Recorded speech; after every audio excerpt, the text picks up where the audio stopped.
నమస్తే, welcome to KTV Telugu. నేను శాస్త్ర. సో హైదరాబాద్లో హైడ్రా సంచలనాన్ని క్రియేట్ చేసిందని చెప్పాలి. సో రోజుకు ఒక కూల్చివేతతో అక్రమార్కుల గుండెల్లో గుబెలు రేపిస్తుందని అనాలి. అయితే రీసెంట్గా ఎన్ కన్వెన్షన్ కూల్చివేత తర్వాత నాగార్జున ఇచ్చిన స్టేట్మెంట్ తర్వాత సో నాగార్జునే చేసిన వాళ్ళు మా సామాన్యుల వరకు రారా అన్నట్టు కూడా ఇప్పుడైతే మనం తీసుకోవాల్సిన పరిస్థితి. మరి హైడ్రాలో నెక్స్ట్ ఎవరెవరు ఉన్నారు, ఎవరెవరి అక్రమ ఆస్తులు కూల్చే అవకాశం ఉంది, అన్ని అంశాలు కూడా ఈరోజు మనం మాట్లాడుతూ మనతో పాటు ఉన్నారు జర్నలిస్ట్ అనలిస్ట్ అయినటువంటి షణ్ముఖ్. నమస్తే అండి. నమస్తే అండి. సో హైడ్రా చేస్తుంది ఒకవైపు నిజానికి మంచి పనే, కాకపోతే బీజేపీ వాళ్ళు ఏం చెప్తున్నారంటే పెద్దవాళ్ళ ఆస్తులు కూల్చినా కానీ నష్టం లేదు, కానీ మధ్యతరగతి ఎంతో కష్టపడి ఈఎంఐలు కట్టుకొని ఇలాంటి బిల్డింగ్లు కట్టుకున్న తర్వాత అక్కడ వెళ్ళి కూల్చిన తర్వాత వాళ్ళ పరిస్థితి ఏంటి, వాళ్ళ ఈఎంఐల పరిస్థితి ఏంటి, వాళ్ళకంతా నష్టమే కదా. సో పేదవాడికి మేము అండగా ఉంటామని బీజేపీ అయితే హైడ్రాని అయితే వ్యతిరేకిస్తుంది. పెద్దవాళ్ళ జోలికి వెళ్ళండి కానీ మిడిల్ క్లాస్ జోలికి అయితే రావద్దని చెప్తుంది. సో కాంగ్రెస్ వాళ్ళేమో ఇందులో ఎవరున్నా కానీ మేము చట్టరీత్యానే వెళ్ళాల్సి వస్తుంది, సో అక్కడ మిడిల్ క్లాస్ ఆఫ్ పూర్ అవన్నీ కూడా చూడమని హైడ్రా చెప్తుంది. ఇంకొంతమంది ఏం చెప్తున్నారంటే కాంగ్రెస్ వాళ్ళని మినహా మిగిలిన వాళ్ళందరూ కూడా కూల్చేస్తున్నారని వాదన కూడా ఉంది. సో మీరు చెప్పండి, ఎట్లా ఉంది అసలు హైడ్రా పనితీరు? మీరు అడిగిన ప్రశ్నలో రెండు అంశాలు ఉన్నాయి. ఒక అంశం ఏంటంటే బీజేపీ వ్యక్తం చేసినటువంటి ఆరోపణ అంటే అభియోగం. రెండోది ఏంటంటే కాంగ్రెస్కి అనుకూలంగా హైడ్రా పనిచేస్తుందా, లేకపోతే అందరికీ ఒకటే న్యాయంగా పనిచేస్తుందని చెప్పేసి. ఇక్కడ కొంతమంది పేద మధ్యతరగతి వారు ఆ స్థలాల్లో కొంతమంది ఇల్లు కట్టుకోవడం జరిగింది, ఈఎంఐలు కట్టుకుంటా జీవనం కొనసాగిస్తూ ఉన్నారు. మరి రేవంత్ రెడ్డి గారు మంచో చెడో ఒక ధైర్యమైన నిర్ణయాన్ని తీసుకున్నారు. సాహసోపేతంగా భవిష్యత్ తరాలకు హైదరాబాద్ లాంటి మహానగరాన్ని సరస్సులతోనూ గతంలో పూర్వవైభవం ఎలాగ ఉండేదో అలాంటి విధంగా అందించాలని ఒక సదుద్దేశంతో ఈ హైడ్రాను మొదలుపెట్టారు. మరి ఈ హైడ్రా రోజు రోజు కూల్చివేతలతో, అంటే కూల్చివేతలు అనే దానికంటే చట్టపరంగా కూల్చివేతలు మొదలయ్యాయి. ఇది అక్రమార్కుల గుండెల్లో రైలు మొదలవడం స్టార్ట్ అయిందని చెప్పడంలో ఎటువంటి ఇబ్బంది లేదు.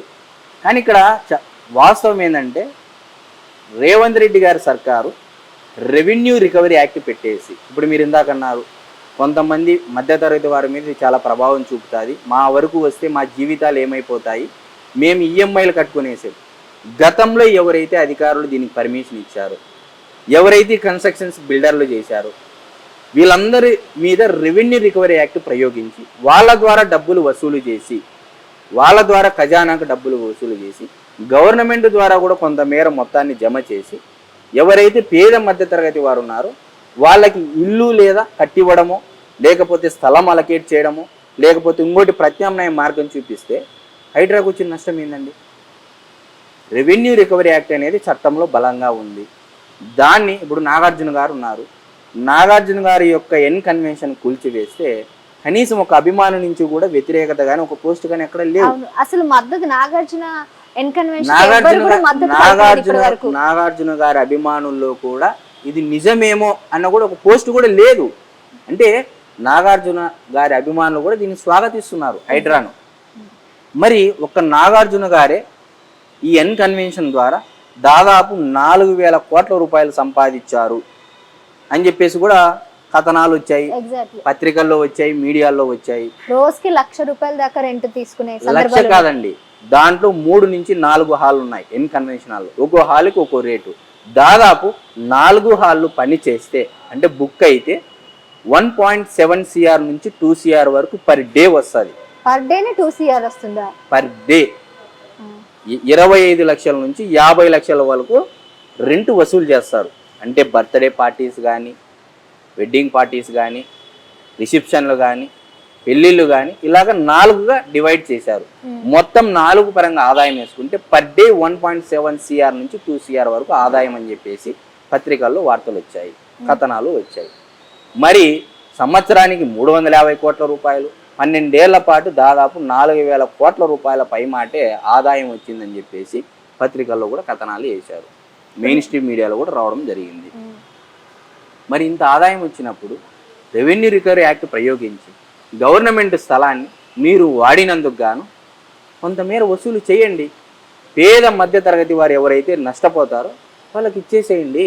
కానీ ఆయన చెప్తున్నాడు అది మాది పట్టా భూమి, నేను ఎక్కడ కూడా కబ్జా చేయలేదు, భూకాక్రమణ చేయలేదు అని అయితే ఆయన స్పష్టంగా అయితే చెప్తున్నారు. కోర్టు స్టే కూడా విధించింది, అయినా కూడా దాన్ని ఎలా కూల్చివేశారని చెప్తున్నారు. కోర్టుది ఏముందండి, ఈ న్యాయ వ్యవస్థ ఇప్పుడు ఎలా అయిపోయింది, చాలా లొసుబాట్లు ఉన్నాయంటారా? న్యాయ వ్యవస్థలో ఎలా ఉందంటే జిల్లా కోర్టులో ఒక తీర్పు ఉంటుంది, జిల్లా కోర్టులో కొట్టేస్తే హైకోర్టుకు వచ్చేస్తే హైకోర్టులో ఒక తీర్పు వస్తూ ఉంది, హైకోర్టులో కొట్టివేస్తే సుప్రీంకోర్టులో ఒక తీర్పు వస్తూ ఉంది. ఎలా అండి? విదేశాల్లో న్యాయ వ్యవస్థలు ఇలాంటివి ఎక్కడైనా ఉన్నాయా? Please subscribe to KTV Telugu. KTV Telugu. KTV Telugu channel.